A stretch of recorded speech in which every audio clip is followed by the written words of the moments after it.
Hai semuanya, kali ini kita bakal belajar tentang ukuran sudut. Untuk mengenal sudut lebih dalam, kita mau lihat dulu sebuah gambar. Di sini ada orang yang berdiri di depan sebuah gedung. Nah, orang ini sedang menghadap ke depan nih teman-teman. Lagi ngadep ke depan sini ya. Dan orang ini mau melihat gedung itu dari lantai paling bawah sampai lantai paling atas. Sehingga untuk melakukannya, dia tentu harus menurunkan kepalanya dan menaikkan kepalanya agar pandangannya itu seperti ini teman-teman. Dia turunkan agar bisa melihat ke bawah dan dia naikkan agar dia bisa melihat ke atas gedung.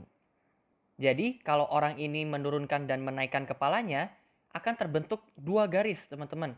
Dari mata ke lantai paling bawah dan dari mata ke lantai paling atas.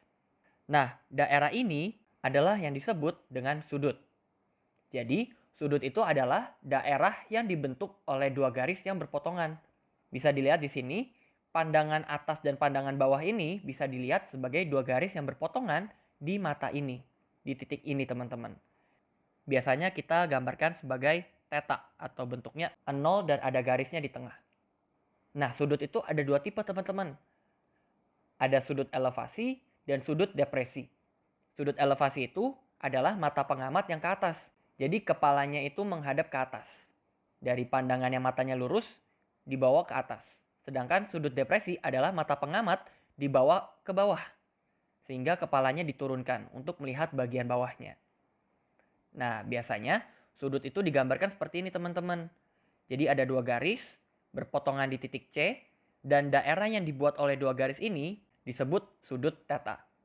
Biasanya kita tulis sudut C itu adalah theta atau sudut BCA itu adalah theta.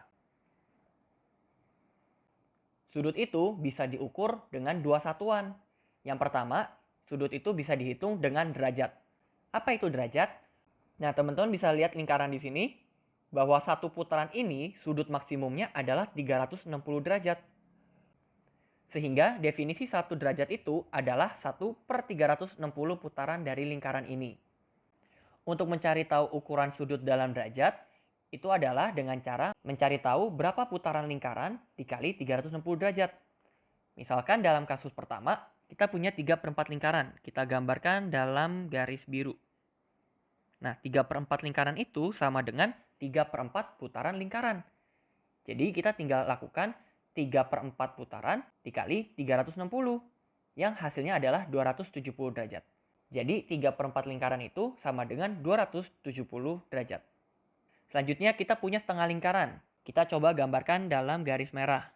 Jadi setengah lingkaran itu di sini. Nah, setengah lingkaran itu sama dengan setengah putaran lingkaran. Berarti setengah dikali 360 derajat yang hasilnya adalah 180 derajat. Yang terakhir kita punya 1/8 lingkaran. Kita gambarkan dengan tinta oranye, berarti kira-kira garisnya ada di sini. Jadi kita tinggal cari 1/8 dikali 360 derajat, yang hasilnya adalah 45 derajat. Ukuran kedua adalah radian, atau yang biasanya kita sebut rad. Bisa dilihat di lingkaran ini, bahwa satu putaran lingkaran ini, sudut maksimumnya adalah 2pi radian. Jadi definisi dari radian itu adalah seperti ini. Theta itu dibilang 1 radian jika panjang busurnya sama dengan jari-jarinya. Panjang busur itu adalah dari titik A ke titik B ini. Jadi garis yang di luar lingkaran ini yang disebut panjang busur. Nah, kalau panjang busur ini panjangnya sama dengan jari-jari, maka sudut yang dihasilkan itu sama dengan 1 radian. Seperti contoh sebelumnya, kita bisa cari berapa radian dari sebuah potongan lingkaran dengan cara mengalihkan putaran itu dengan 2pi radian. Contohnya 3/4 lingkaran. Berarti kita gambarkan dengan tinta biru. Berarti yang ini teman-teman ya. Nah, kita tinggal mengalihkan berapa putarannya dikali 2pi radian. Jadi kita punya 3/4 putaran dikali 2pi radian. Yang hasilnya adalah 3/2pi radian. Jadi sudut yang dicapai dari garis ini diputar ke garis ini itu sama dengan 3/2pi radian. Selanjutnya untuk setengah lingkaran kita gambarkan dengan tinta merah. Berarti sudutnya yang ini. Jadi kita tinggal kalikan setengah putaran dikali 2pi radian. Jadi sudut yang dihasilkan saat garis ini diputar ke sini itu adalah pi radian. Dan terakhir, kita punya 1/8 lingkaran. Kita gambarkan dengan tinta oranye. Berarti yang ini. Jadi kita tinggal lakukan 1/8 dikali 2 pi radian yang hasilnya 1/4 pi radian. Sekarang kita lihat contoh soal. Yang pertama kita punya setengah pi radian. Ditanya berapa putaran dan berapa derajat. Di sini kita tahu bahwa satu putaran lingkaran itu sama dengan 2 pi radian atau 360 derajat. Jadi kalau kita tahu dia setengah pi radian, maka untuk mencari tahu putarannya, kita tinggal membaginya dengan 2 pi. Maka kita tinggal hitung setengah pi dibagi 2 pi. Yang hasilnya adalah 1/4 putaran. Jadi jawaban di sini adalah 1/4. Selanjutnya, untuk mencari tahu derajat, kita tinggal mengalihkan putarannya dengan 360 derajat. Sehingga kita memperoleh hasilnya 90 derajat. Next, kita punya 1/10 putaran. Ditanya berapa radian dan berapa derajat. Berarti karena kita tahunya putaran, kita tinggal mengalihkannya dengan 2 pi. Sehingga kita memperoleh hasilnya 1/5 pi radian. Dan untuk mengetahui derajat, kita tinggal mengalihkan 1/10 ini dengan 360 derajat.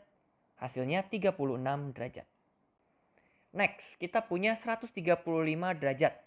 Ditanya berapa radian dan berapa putaran. Agar lebih mudah, kita ubah dulu menjadi putaran. Berarti, untuk mencari tahu putaran, kita tinggal bagi 135 derajat dengan 360 derajat. Yang hasilnya adalah 3/8 putaran. Lalu untuk mencari tahu radiannya, kita kalikan 3/8 putaran dengan 2 pi radian. Hasilnya adalah 3/4 pi radian.